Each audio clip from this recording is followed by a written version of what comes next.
Achete powder muna yung lalagay natin. Paminta. Asin. At ang ating Ajinomoto. Maglalagay nga rin po ako ng isang chicken cubes. Haluin lang natin siya. Tinamay ko na mga ka-friendship kasi nga para madali yung ating paglalamas ng ating chicken.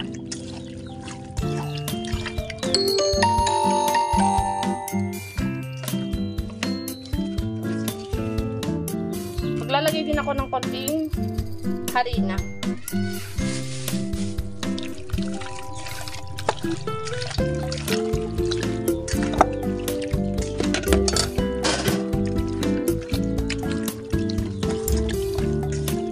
Dagdag lang tayo konting asin ulit.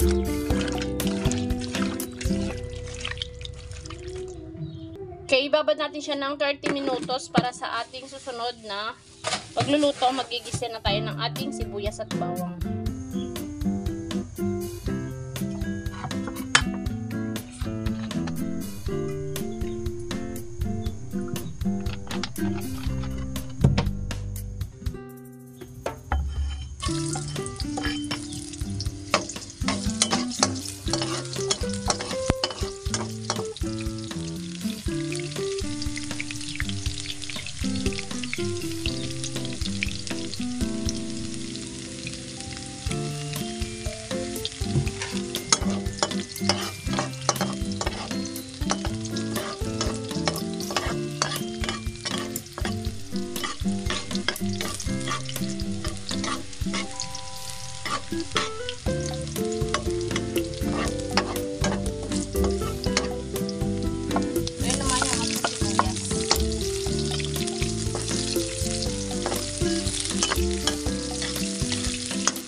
Ngayon, sunod na natin yung ating binabad na chicken.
Habang hinihintay natin magisa yung ating chicken, ilalaga na natin yung ating itlog na ilalagay. Bumili nga po pala ako ng 6 na pirasong itlog para sa aking ihahalo sa aking chicken.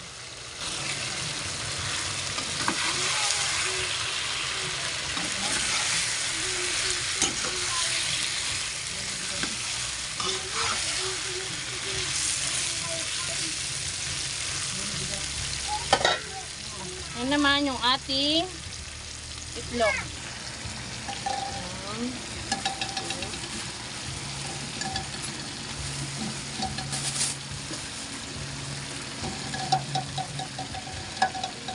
Okay. Lagayin mo muna natin yung ating itlog habang niluluto natin yung ating chicken.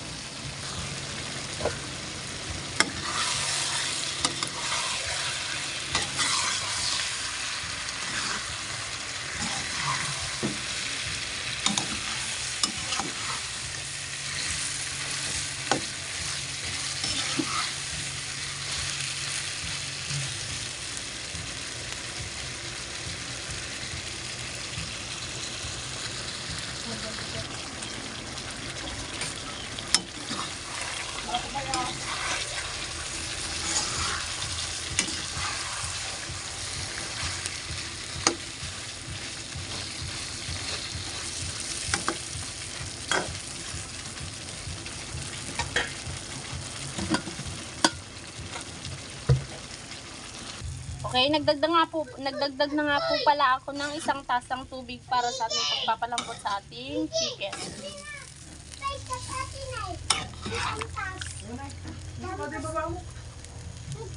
Lambutin lang natin yung ating chicken. Para sa ating adobong puti.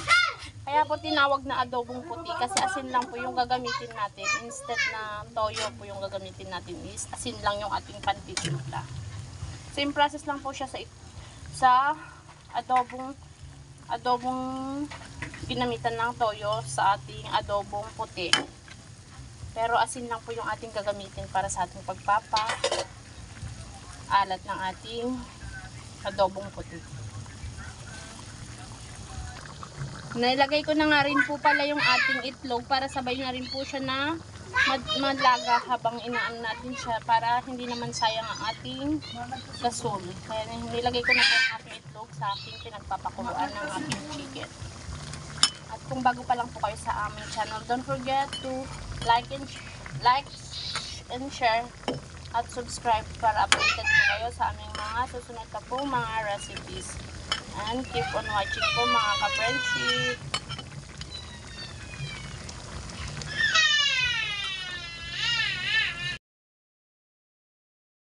Okay, maglalagay na po ako ng konting sugar para sa ating balanse ng ating panlasa.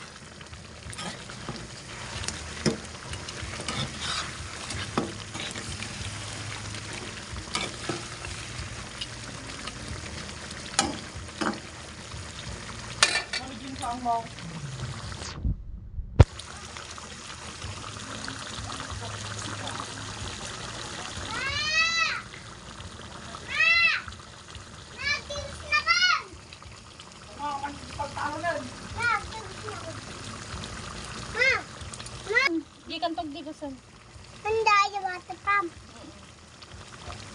Okay, luto na yung ating adobong puti with a twist of egg. Ang tamo mga ka-friendship. Kainan na, manganin.